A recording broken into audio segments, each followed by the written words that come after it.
So it's been an odd 24 hours. I'll be honest with everybody. I've been getting quite worked up over the politics side of things. Can't say I'm impressed with a certain candidate at the moment who just won't answer. But instead of having a rant, I figured let's do something constructive. So there've been a fair few people that have been messaging, talking to me about wildlife and trees and nature and things. And for those who know me, I'll tell you that there's not really much chance that I could identify a chaffinch from a blue tit to a great crested newt. It's a bit of a blind spot for me, I'm afraid, the wildlife side of things. But the one thing I am reasonably good at is sort of looking at stuff and then looking at reams of text and deciphering how certain things should be done and so on and so forth. And one of the things that got left over from October last year was when FPCR came back to some of our action group, who had done a survey of about half of the site, and had put some really detailed comments in. I mean, just a cursory look on, lists of European protected species and things. It's clear that we've obviously got some wildlife of significance on the site that Waystones want to build on. But FPCR came back to us on behalf of Waystones and basically said, look, it's a bit irrelevant. We've done the calculations on the net biodiversity. There's a 10% gain, and it's all good. Essentially, go away and shut up.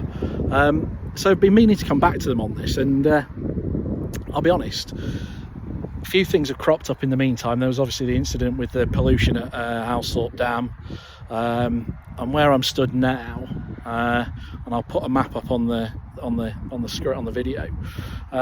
Just in front of me, over to my right, is the source of the water one of the sources of water that feeds into Halsthorpe Dam. Comes from Balborough.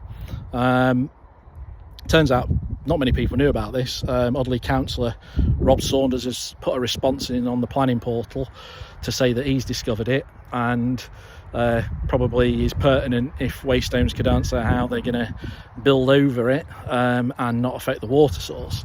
So sort of having then gone away and had another look at the various plans that Waystones have put in, a lot of focus really ends up on the east side of Clowne, doesn't it? Because it floods below Halsthorpe Dam, Hickingwood Lane there.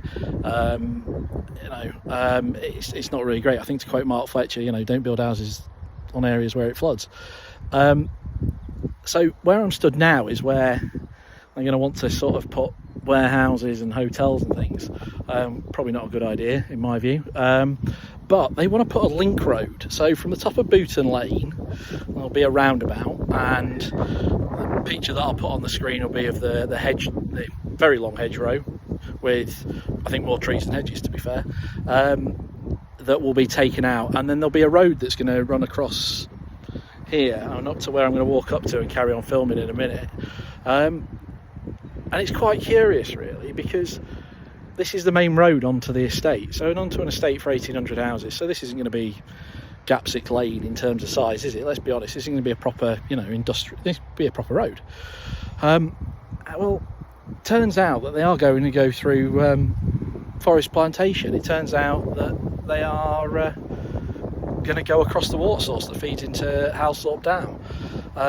So I'm going to take a walk up, and then we'll have a little nosy at sort of the area where, as best we can tell, on the overlay of one of Waystone's many diagrams on how they're going to achieve this and cause no harm, and we'll see what we can see.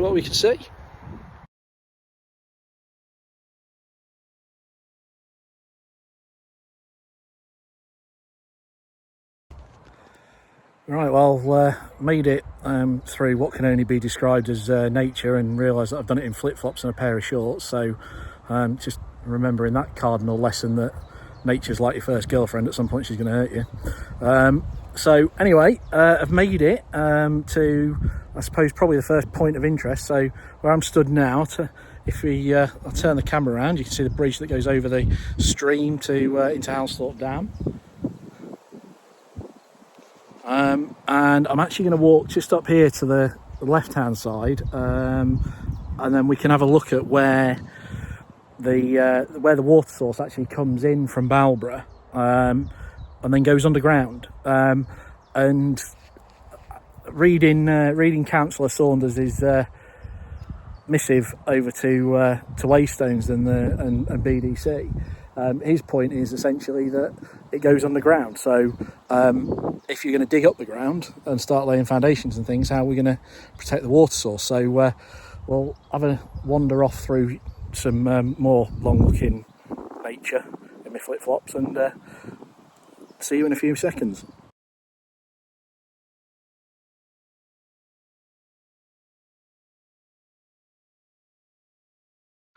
So we've successfully made it through more of nature. So if you have a look over here, he says with the pointing device, that is where the water source comes in, that then runs all the way underground and then reappears somewhere over in here where they're going to build a road. So let's go look at where they're going to build the road. So I made it back through the nature that stung me for the second time, reoccurring theme going on here, and we're now going to go across the bridge and essentially follow the footpath, which looking at the Waystone drawing, such as it is, seems to be where they're going to take the road, and then we'll have a little wander up into this part of the plantation, which I'm reliably told by our friends over at CPRE that is a few hundred years old. So again, probably not something that we should be messing with. But let's go follow the Waystones yellow brick road, shall we?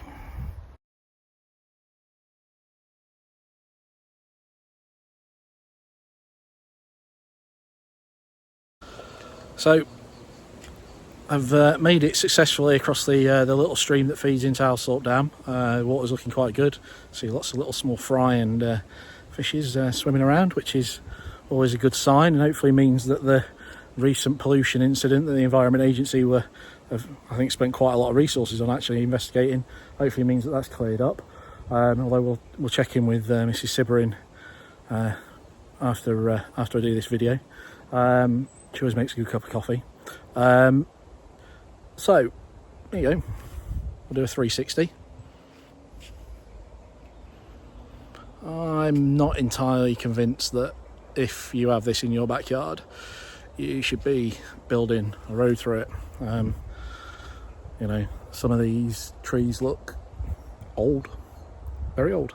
One of the phrases that I keep reading in the inbox and on the messages from people who are screaming about the wildlife side of things is that apparently this is very species rich in terms of an area, and the survey that our colleagues on the action group put in would clearly indicate that. I think that some common sense has to start to prevail, really. It's clear that Waystones, we've done our arboricultural impact assessment documents and things, and we did it by walking down the middle of the site.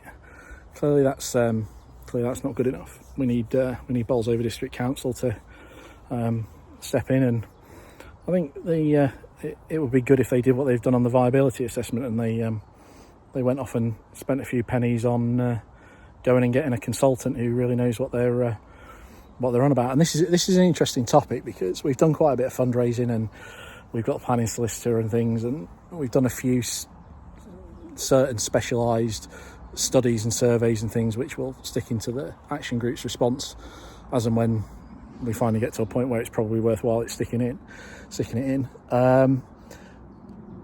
One of the problems that we hit time and time again is you go to people who work in the planning industry and they say to you, yeah, we'd love to help, but we can't, I'm afraid, because unless you're like the district authority or the LPA, the local planning authority, that wants to instruct us, we don't get involved in it.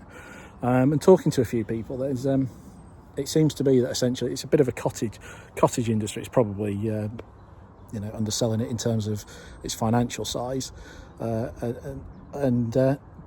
they they all come back and say the same thing, which is like, look, we'd love to help, but we can't, because essentially we don't want to bugger up the contracts that we could get from district authorities, from county councils and so on and so forth. But good news, we have had a reply from Adam, who is going to take a look over things for us and, in an unofficial capacity, give us some advice, some pointers, and work with me on writing a few words up to encourage Bolsover District Council to take this seriously.